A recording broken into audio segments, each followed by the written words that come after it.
আমি আপনাদেরকে একজন সফল ব্যক্তি সম্পর্কে বলতেছি। জুলাইবিস রাদিয়াল্লাহু আনহু ছিলেন কালো মানুষ। কেমন?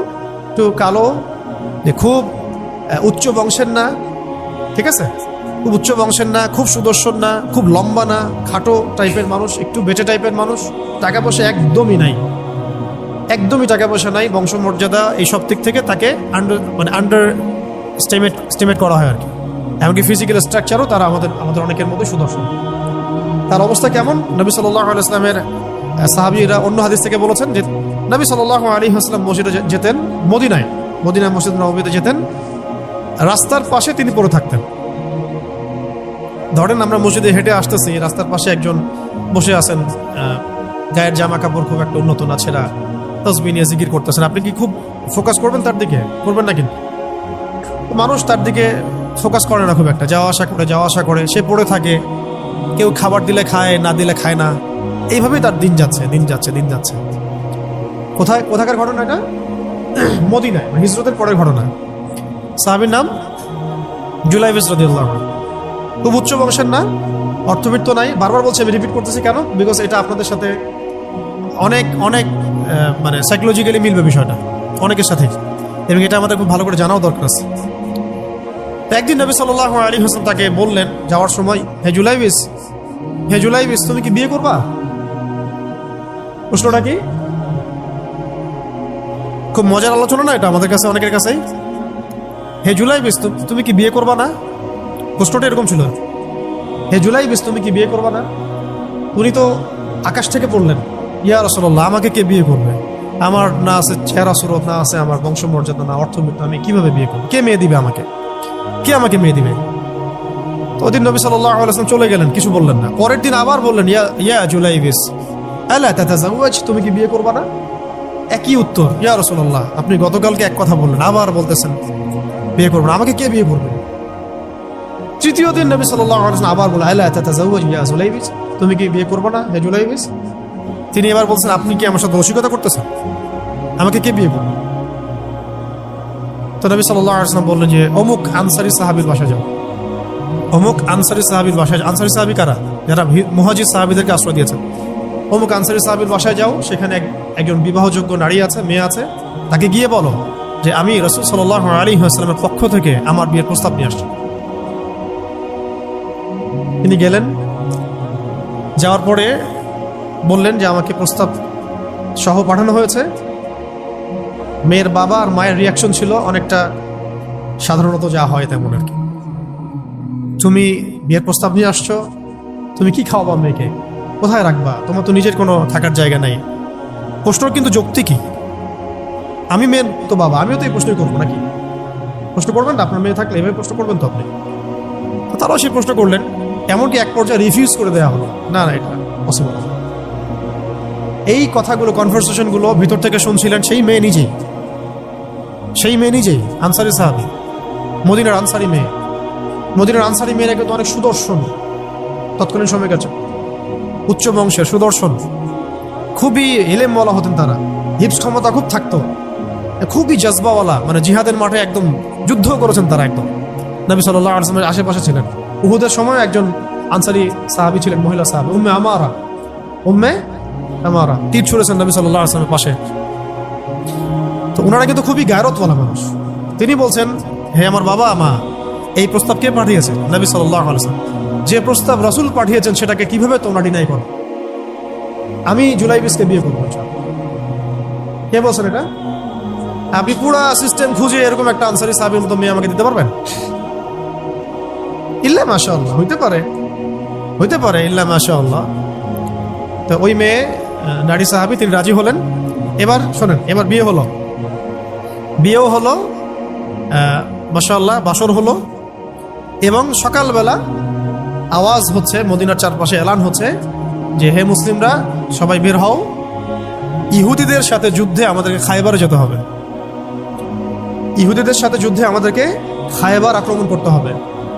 নবী সাল্লাল্লাহু আলাইহি ওয়াসাল্লাম তোমাদেরকে আদেশ করেছেন। এটা কিন্তু হুদাইবিয়া সন্ধির পরের ঘটনা। আর ইহুদিদের সাথে আমাদের বেশ কয়েকটা যুদ্ধ হয়েছে, বনু কুরাইজার সাথে, বনু কাইনুকার সাথে, বনু নাজিরের সাথে, এবং ফাইনালি খায়বারে এদের সাথে। তো জুলাইবিস রাদিয়াল্লাহু আনহু বের হয়ে গেলেন যুদ্ধের জন্য। এবং খায়বারের যুদ্ধ হলো, খায়বার অবরোধ করা হলো এবং খায়বার যুদ্ধের বিশাল হিস্ট্রি আছে, আপনারা পড়ে নিয়েন, লম্বা কথা। এই খায়বার দুর্গ জয় হয় এবং এই দুর্গ পুরো জয় করতে, সবগুলো দুর্গ জয় করতে মোট 12 থেকে 16 জন মুসলিম সাহাবী শহীদ।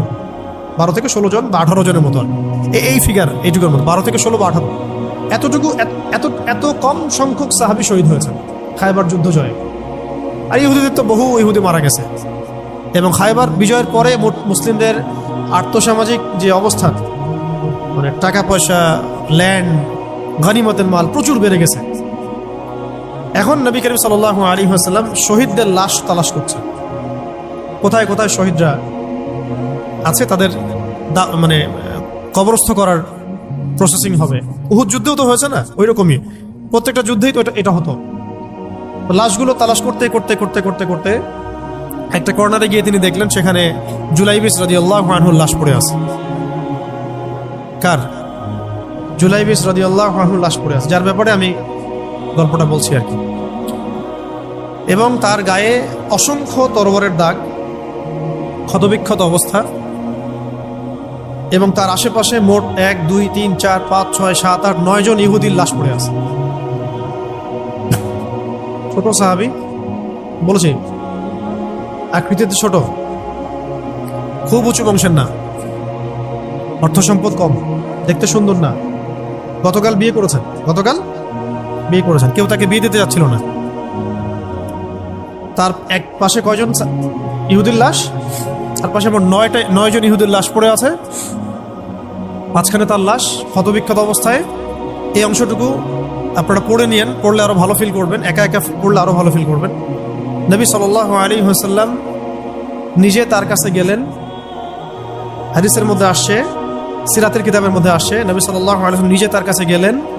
যাওয়ার পরে তার যে মাথা, সেই মাথার পাশে নবী সাল্লাল্লাহু আলাইহি ওয়াসাল্লাম বসলেন। বসার পরে নিজের হাতে জুলাইবিস রাদিয়াল্লাহু আনহুর চেহারা থেকে এরকম করে ধুলাবালিগুলো সরানো, নবী সাল্লাল্লাহু আলাইহি ওয়াসাল্লাম তার গা থেকে রক্তগুলো আমাদের নবী সাল্লাল্লাহু আলাইহি ওয়াসাল্লাম মুছলেন, আদর করলেন, চুলগুলো ঝাড়লেন। দৃশ্যটা চিন্তা করেন, তার চুলগুলো তিনি ঝাড়তেছেন, চেহারা থেকে রক্তগুলো মুছতেছেন। কে? নবী সাল্লাল্লাহু আলাইহি ওয়াসাল্লাম তার চেহারা ধুলাবালিগুলো মুছতেছেন। নিজের এই পায়ের মধ্যে, উরুর মধ্যে তার মাথাটাকে নিয়ে এসে রাখলেন নবী সাল্লাল্লাহু আলাইহি ওয়াসাল্লাম। রাখার পর এইভাবে আদর করতেছেন। আর এরপর উপরের দিকে তাকালেন, তার জন্য তো দোয়া করলেন, উপরের দিকে তাকালেন, তাকে চোখ নামায় নিলেন। সাহাবায়ে কেরাম তো আশেপাশে আছেন অনেকেই, বললেন যে ইয়া রাসূলুল্লাহ, আপনি এমনটা কেন করলেন, চোখ নামায় নিলেন কেন?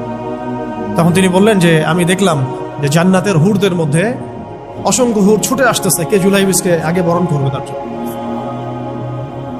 তিনি নিজে কাঁদলেন, জুলাইবিসের জন্য নিজে কাঁদলেন, নিজের হাতে তাকে এইভাবে উঠালেন। তিনি ছোট মানুষ ছিলেন। এরপর 2 হাত দিয়ে তাকে উঠালেন, উঠায় নিজের হাতে তাকে দাফন করলেন। দাফন করার পর তিনি বললেন, ইয়া জুলাইবিস, হে জুলাইবিস, আনতা মিন্নি ওয়া আনা মিনক, তুমি আমার অংশ, আমি তোমার। হে জুলাইবিস, তুমি আমার, আমি তোমার। হে জুলাইবিস, তুমি আমার, আমি তোমার। এই কথাটা বললেন কে? নবী সাল্লাল্লাহু আলাইহি ওয়াসাল্লাম। এখন আপনাদেরকে আমি সাফল্যের মানদণ্ড কিভাবে বোঝাবো? এর বাইরে কোনো ভাষা নেই আমার কাছে। সাফল্য বলতে কি বোঝান? এই সিস্টেম সাফল্য বলতে কি বোঝায়? এই ওয়ার্ল্ড অর্ডারটা সাফল্য বলতে কি বোঝায়? এই বস্তুবাদী জগৎটা আমাদেরকে সাফল্য বলতে আসলে কি বোঝায়? সাফল্য বলতে বোঝাচ্ছি ইমান। সাফল্য হলো ইমান, বিশুদ্ধ আকীদা, বিশুদ্ধ আমল, আল্লাহর আনুগত্য, রাসূলের আনুগত্য, দুনিয়ার জীবনে মুসাফিরের মতো থাকা, যতটুকু প্রয়োজন ততটুকু সন্তুষ্ট থাকা, একজন নেককার স্ত্রী, সুসন্তান সন্ততি, আদর্শ একটা পরিবার, হালাল একটা রিজিক, বাস। ইসলামের জন্য দাওয়াত, তাবলীগ, মেহনত, দিন প্রতিষ্ঠার চেষ্টা, প্রয়োজনীয় জিহাদ, প্রয়োজনীয় শাহাদাত। আর কি আছে সাফল্য বলতে? এরকম সাহাবী একজন নয়, কিন্তু এক একজন সাহাবী সম্পর্কে এক একটা করে কথা বলা যাবে। হানজালা রাদিয়াল্লাহু আনহুর নাম শুনছেন? হানজালা রাদিয়াল্লাহু আনহু, তিনিও বিয়ে করেছেন একদিন। তার পরের দিন সকালে উহুদের যুদ্ধে গিয়েছেন। 70টা আঘাত সহ্য করেছেন, বলা হচ্ছে কিতাবের মধ্যে 70-80টা আঘাত তার দেহে ছিল। শহীদ হয়েছেন। উহুদ যুদ্ধে যখন সাহাবীদেরকে দাফন করা হচ্ছে, তখন তিনি নবী সাল্লাল্লাহু আলাইহি ওয়াসাল্লাম দেখলেন হানজালা রাদিয়াল্লাহু আনহুর লাশটা ভেসে আছে, বাতাসে ভেসে আছে, এবং লাশ থেকে পানি ঝরতেছে। সাহাবীরা জিজ্ঞাসা করলেন, ইয়া রাসূলুল্লাহ, এটা কেমন, এটা কিভাবে হচ্ছে? তখন নবীজি বললেন যে হানজালা গত রাতে বিয়ে করেছে, গোসল করার সময় পায় নাই, সে সকালবেলা চলে আসে যুদ্ধের মাঠে, ফেরেশতারা তাকে গোসল দিচ্ছে, এটার পানি পড়ছে, আমরা দেখতে পাচ্ছি। সাফল্যের সংজ্ঞা আসলে কি? তো আল্লাহ পাক আমাদেরকে আসলে দুনিয়ার হাকিকত বোঝার তৌফিক দান। কিছু কিছু আইডিওলজি আছে যেটা আপনার ভিতর চলে আসলে বাকি সব ঠিক হয়ে যাবে।